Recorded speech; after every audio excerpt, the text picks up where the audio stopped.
Sarah's hands trembled as she stared at the glowing screen of her phone. The message from the unknown number read, "I know what you did last summer, and it's time we talked about it." Her heart hammered against her ribcage as memories she'd buried deep came flooding back. But it wasn't guilt that made her hands shake. It was the realization that only one person in the world could know about that night, and he was supposed to be gone forever. It had been 15 months since she last saw Daniel. 15 months since he walked out of her life without explanation, leaving nothing but a hastily scribbled note that said, "I have to go. Please don't look for me." She'd spent weeks calling his number, only to find it disconnected. His apartment was cleared out, his job abandoned, his friends as clueless as she was. It was as if he'd vanished into thin air, taking a piece of her heart with him. Now, as she sat in her downtown apartment with the city lights twinkling through her window, Sarah felt the past colliding with her present. Her finger hovered over the reply button. Should she respond? Should she block the number and pretend this never happened? But curiosity, that dangerous thing, won over caution.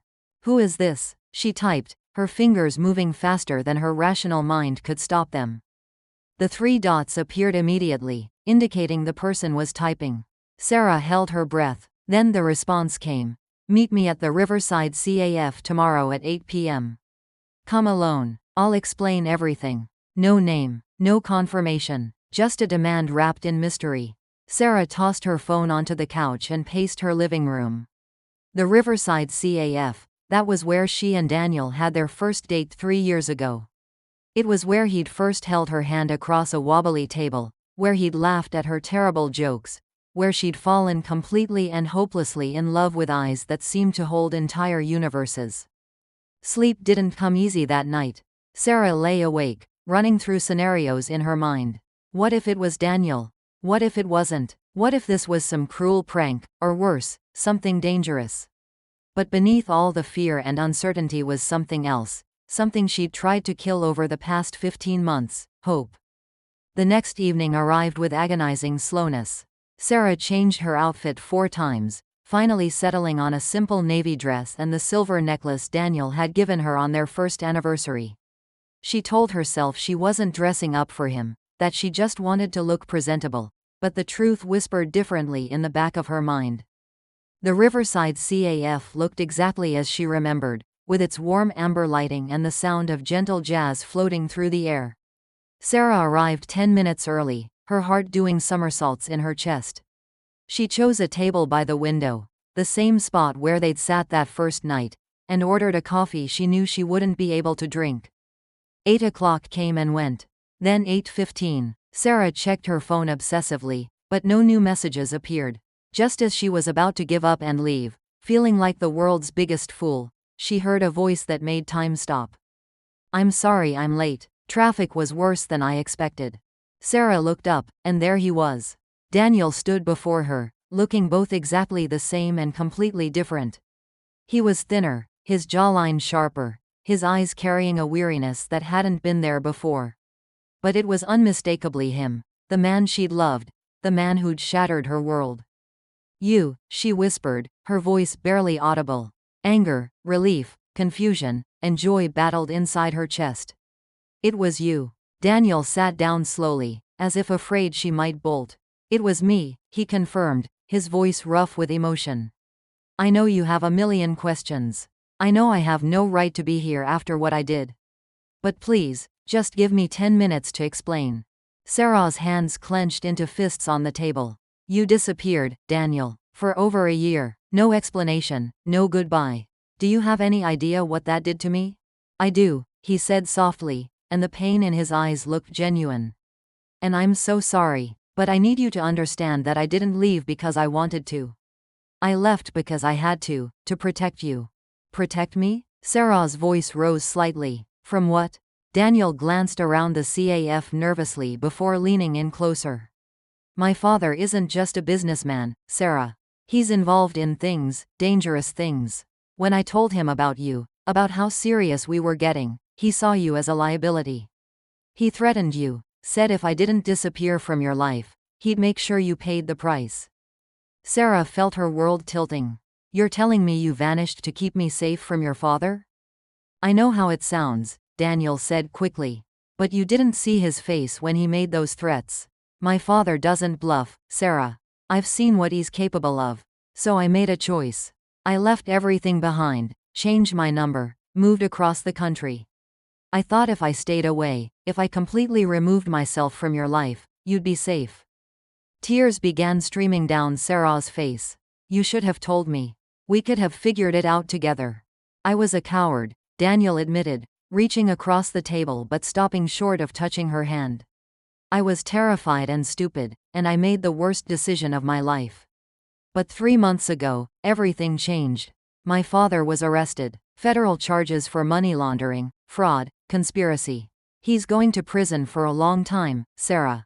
He can't hurt you anymore. He can't hurt anyone anymore. Sarah processed this information, her mind reeling. So you came back, just like that, after more than a year? I've been back in the city for 2 months, Daniel confessed. I've walked past your building a dozen times. I've sat in coffee shops hoping to catch a glimpse of you. But I didn't know how to approach you after everything. Then I saw you last week at the bookstore on 5th Street. You were laughing with someone, and you looked so happy, so free. I thought maybe you'd moved on, that maybe I'd lost my chance forever. That was my colleague, Sarah said quietly. We were just grabbing books for a work project. Hope flickered in Daniel's eyes. I'm not asking you to forgive me right away. I'm not even sure I deserve your forgiveness. But I'm asking for a chance to make things right. I've spent every day of the past 15 months thinking about you, missing you, hating myself for the choice I made. Sarah sat back in her chair, looking at this man who'd once been her entire world. Part of her wanted to stand up and walk away, to make him feel even a fraction of the pain she'd endured. But another part, the part that had never stopped loving him, wanted to reach across that table and hold him close. Last summer, she said finally. The message mentioned something about last summer. What were you talking about? A small smile crossed Daniel's face. Do you remember? Last summer, the night before I disappeared, we were walking by the river. You told me you were falling in love with me, that you could see a future with me. You made me promise that no matter what happened, I'd always remember that night. Sarah did remember. It had been perfect, the kind of night that felt stolen from a movie, with fireflies dancing and the sound of water lapping against the shore. I've kept that promise, Daniel continued. Not a single day has passed where I haven't remembered. It's what kept me going when everything felt impossible. I don't know if I can do this again, Sarah admitted, her voice breaking. I don't know if I can trust that you won't disappear again. I understand, Daniel said. And I don't expect you to decide right now. But I'm here, Sarah. I'm not going anywhere this time. Take all the time you need. If you decide you can't forgive me, I'll accept that. But if there's even a small chance that we could start over, slowly, carefully, I'll wait as long as it takes.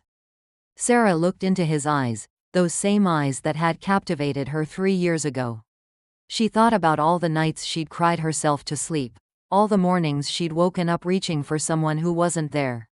But she also thought about the love they'd shared, the connection that had felt once in a lifetime. I need time, she said finally. This doesn't fix everything. You hurt me, Daniel. Deeply. I know, he replied, and she could see tears forming in his eyes. Take all the time you need. As Sarah stood to leave, she paused. Same time next week. Here, if I decide to give this a chance, I'll be here.